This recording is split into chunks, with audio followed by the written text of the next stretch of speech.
Assalamualaikum warahmatullahi wabarakatuh. Saya Syakirah Nabilah binti Izaluddin bersama dengan dua rakan saya, Nur Fakihah Syahmina binti Abdul Karim dan Dalatul Jumaiyah binti Hamidun. Okey, kami akan membentangkan tentang pentaksiran bagi murid berkeperluan khas serta isu dan cabarannya.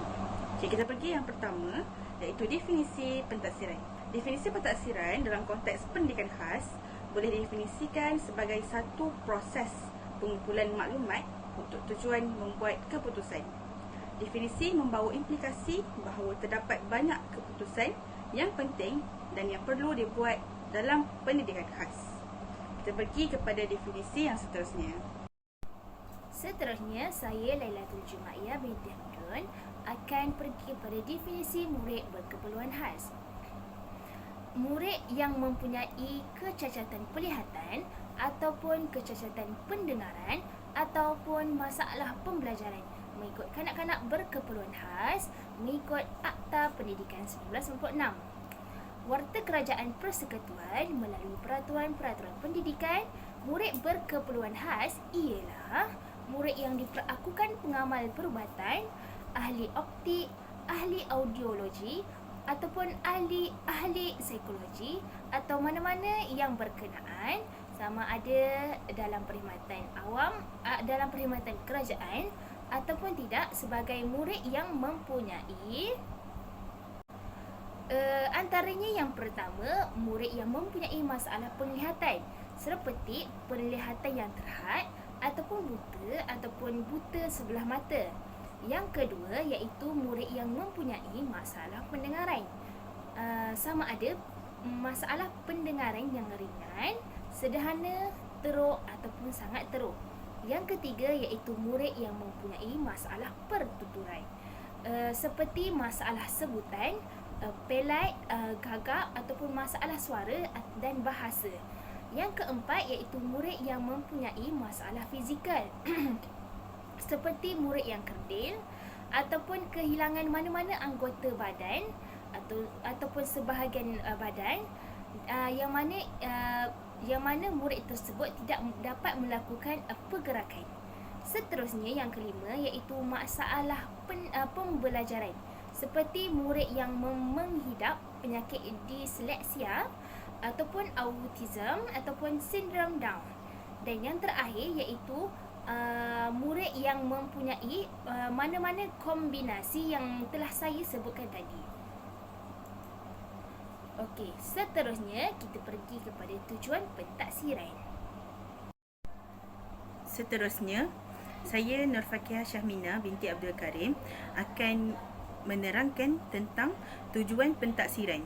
Okey, tujuan pentaksiran ini adalah untuk memberi maklumat dan gambaran tentang tahap penguasaan murid dalam pelbagai kemahiran seperti membaca, menulis, mengira dan sebagainya.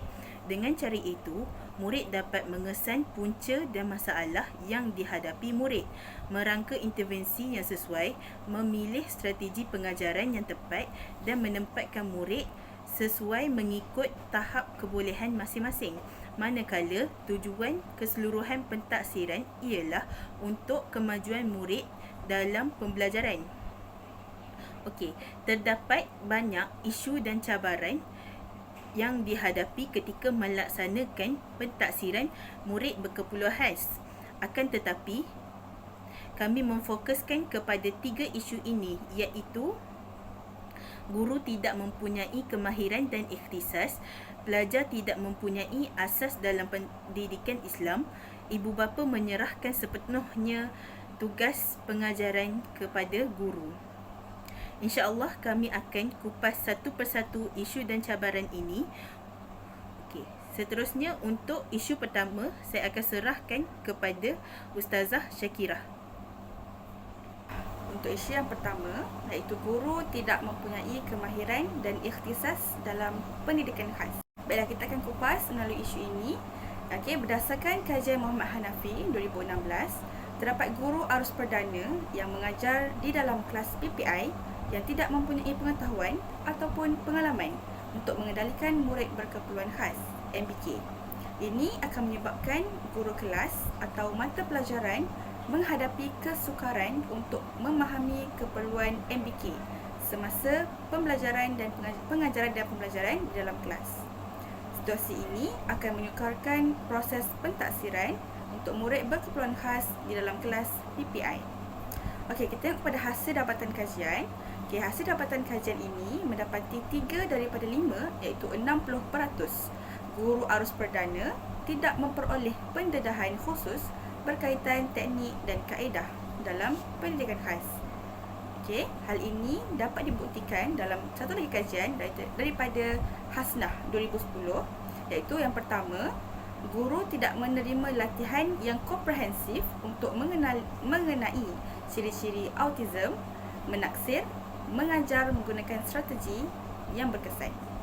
Yang kedua pula, dalam aspek latihan yang diterima semasa dalam perkhidmatan, mereka menyatakan bahawa kualitinya adalah sangat sederhana. Okey, kita pergi pada kesan. Apakah kesan kepada isu ini? Yang pertama, kesan daripada guru yang tidak mempunyai ikhtisas ini akan wujud pelbagai penentangan kaedah pengajaran dalam proses PDP. Maka pelajar dan guru akan mengalami tekanan dan mereka tidak akan mampu untuk melaksanakan proses PDP dengan lancar. Yang paling menakutkan ialah kesan yang paling besar, iaitu kesan kepada guru, sehingga guru boleh memukul murid yang berkeperluan khas ini kerana tidak mampu untuk memahami keperluan dan kemahuan murid ketika mengajar. Kita pergi kepada cara penyelesaian untuk isu yang pertama. Yang pertama, kerajaan perlulah menyediakan latihan dan bengkel tambahan untuk guru pendidikan khas sebagai persiapan yang kuat dalam proses pengajaran dan pembelajaran. Latihan dan bengkel ini sangatlah penting untuk guru pendidikan khas untuk menambahkan lagi ilmu dan pengetahuan mereka untuk menghadapi murid-murid berkeperluan khas ini. Seperti mana yang kita tahu, murid berkeperluan khas ini mempunyai pelbagai kekurangan, contohnya dari segi mata, kekurangan pendengaran dan juga sebagainya. Maka pengawalan emosi guru itu sangatlah penting. Guru perlulah banyak bersabar untuk menghadapi murid-murid berkeperluan khas ini. Maka latihan dan bengkel ini sangat sesuai untuk guru pendidikan khas ini. Yang kedua, pengambilan guru untuk murid berkeperluan khas perlulah diketatkan dengan pengambilan sesi temuduga yang telus dan penuh integriti oleh pihak yang wajib. Kenapa perlu ada sesi temuduga ini? Kerana ini dapat menapis guru-guru yang betul-betul layak untuk mengajar murid berkeperluan khas ini dengan yang tidak layak, yang punya ikhtisas dan juga tidak ada ikhtisas. Jadi dengan adanya sesi temuduga ini, kita dapat melihat dengan lebih jelas dan telus siapakah guru yang perlu kita ambil serapkan dalam PPI dan juga sebaliknya. Okey. Dan yang ketiga, pengurusan sekolah PPI perlulah mengambil berat dengan cara sentiasa ada pemantauan yang berkala kepada guru-guru PPI. Maka pemantauan ini adalah sangat penting untuk memastikan guru-guru PPI ini menjalankan tanggungjawabnya sebagai guru dengan penuh amanah. Okey, bila ada pemantauan ini, maka guru akan lebih berhati-hati dan juga mengawal emosi ketika menghadapi pelajar-pelajar murid berkeperluan khas ini. Okey, kita pergi kepada isu yang kedua. Okey, isu yang kedua yang menjadi masalah dalam pentaksiran murid berkeperluan khas ialah pelajar tidak mempunyai asas pendidikan Islam. Okey. Pelajar mempunyai masalah dalam pembacaan ayat Al-Quran, iaitu sesetengah pelajar murid berkeperluan khas tidak mengenal huruf-huruf hijaiyah dan harakat kalimah. Jadi ini menjadi masalah dalam pentaksiran pendidikan khas adalah kerana mereka tidak dapat menulis huruf-huruf hijaiyah dengan baik kerana mereka langsung tidak mengenal huruf-huruf hijaiyah. Jadi guru mempunyai masa yang sedikit dalam guru pendidikan Islam hanya mempunyai masa yang sedikit dalam kelas pendidikan khas. Jadi mereka tidak sempat mengajar murid berkeperluan khas ini satu persatu, antaranya untuk mengenal huruf hijaiyah, mengenal kalimat dan mengajar murid-murid berkeperluan khas ini menulis huruf-huruf hijaiyah dengan baik. Guru pendidikan Islam mempunyai masa yang sedikit sahaja dalam kelas pendidikan khas. Jadi, pelajar berkeperluan khas ini mempunyai masalah kerana mereka tidak dapat tumpuan yang khusus daripada guru pendidikan Islam. Seterusnya, kita pergi ke cara penyelesaian. Okey. Yang pertama ialah sistem pengajaran pendidikan Islam di sekolah rendah perlu dipertingkatkan lagi. Contohnya, bagi murid yang mempunyai masalah penglihatan, perlu belajar menggunakan Al-Quran Braille. Jadi, Al-Quran Braille ini perlu diterapkan lagi bagi murid berkeperluan khas yang mempunyai masalah penglihatan sejak sekolah rendah. Jadi, mula dari sekolah rendah itulah mereka dapat mengenal huruf hijaiyah, dapat mengenal hukum tajwid dan dapat mengenal harakat kalimah di dalam Al-Quran. Cara penyelesaian yang kedua iaitu ibu bapa perlu melatih anak di rumah membaca Al-Quran. Ia dapat meringankan beban guru. Okey, ibu bapa, sekiranya ibu bapa tidak dapat mengajar anak mereka yang merupakan murid berkeperluan khas ini membaca Al-Quran, ibu bapa juga boleh menghantar ke kelas tuition atau kelas Al-Quran persendirian. Jadi, ia juga dapat meringankan beban guru di sekolah. Jadi, dengan cara itu, murid berkeperluan khas ini dapat tumpuan yang lebih dalam asas pendidikan Islam, contohnya terutamanya dalam membaca Al-Quran. Jadi, ia boleh memudahkan guru untuk membuat pentaksiran kerana anak-anak yang mempunyai masalah penglihatan, pendengaran sudah mempunyai asas dalam pendidikan Islam. Seterusnya, kita pergi kepada isu yang ketiga, iaitu ibu bapa menyerahkan sepenuhnya tugas pengajaran kepada guru. Hal ini menyebabkan tugas guru, khususnya tugas guru pendidikan Islam, lebih sukar dan beban yang ditanggung guru lebih berat, terutamanya dalam bidang Al-Quran dan bidang Jawi. Seperti yang kita maklum, bidang Al-Quran dan bidang Jawi memerlukan kepada ketekunan dan kaedah-kaedah untuk mempelajarinya. Jadi, sekiranya ibu bapa menyerahkan tugas sepenuhnya kepada guru, tugas pengajaran, ianya akan menambah beban terhadap guru itu sendiri. Okey. Selain daripada itu, pengetahuan ibu bapa yang terhad, juga akan menyerahkan tugas mendidik kepada guru seterusnya. Jadi, sepatutnya ibu bapa juga perlu ada pengetahuan tentang pengajaran pendidikan khas dan inisiatif sendiri untuk mendidik anak mereka di rumah. Contohnya seperti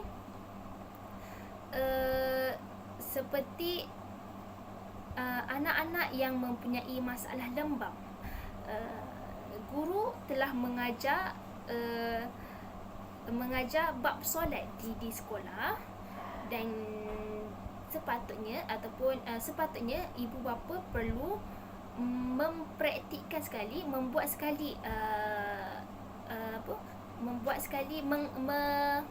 secara amali juga solat di rumah, supaya anak mereka tidak lupa tata cara solat ataupun bacaan dalam solat itu sendiri.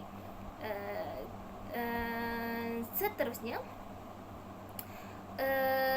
ada kajian yang mengatakan murid-murid yang mengikuti kelas tambahan selain di sekolah, maksudnya mengikuti kelas yang luar daripada kawasan sekolah, akan memberi efek yang positif dalam pembelajaran mereka. Seterusnya,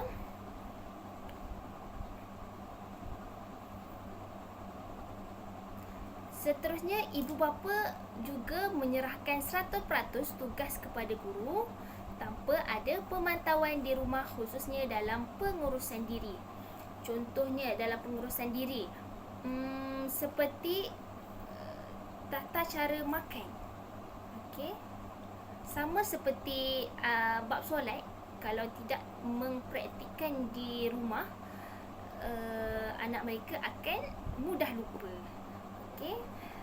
Dan tugas guru pendidikan Islam akan menjadi lebih sukar, khususnya dalam bidang tilawah Al-Quran dan Tajwid. Seterusnya, cara penyelesaiannya, cara penyelesaian yang kita perlu buat. Ibu bapa merupakan pembakar semangat kepada murid berkeperluan khas. Seperti yang kita sedia maklum, ibu bapa adalah pembakar semangat kita. Sejak dari kecil hinggalah sampai ke dewasa, ibu bapa adalah pembakar semangat kita dalam apa-apa juga yang kita nak lakukan. Contohnya dalam belajar. Anak-anak berkeperluan khas ini memerlukan kepada sokongan ibu bapa.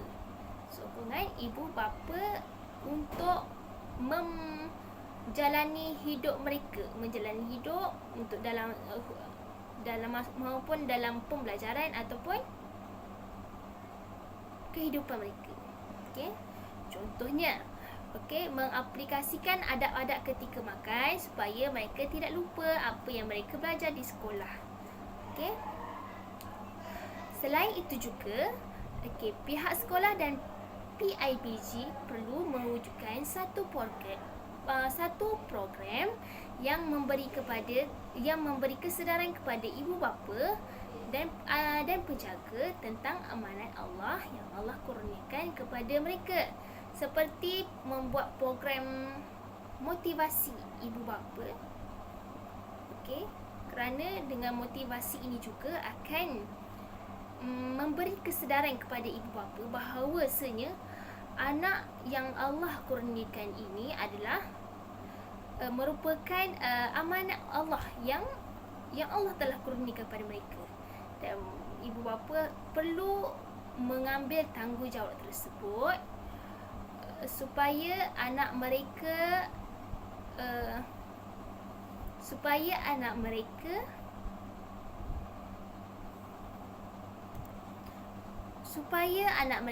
tidak ketinggalan di dalam pembelajaran.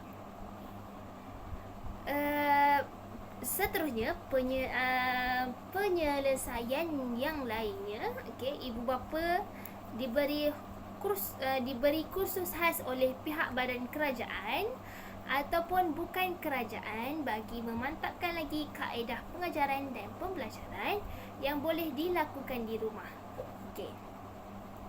Ibu bapa juga sepatutnya ibu bapa perlu mengambil tahu ataupun mempelajari kaedah pengajaran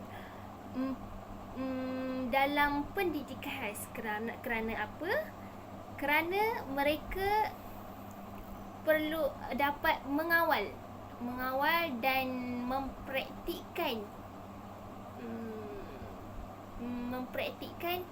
kaedah pengajaran dan pembelajaran di rumah. Jadi ini adalah penting. Sepatutnya inilah yang perlu ibu bapa tahu.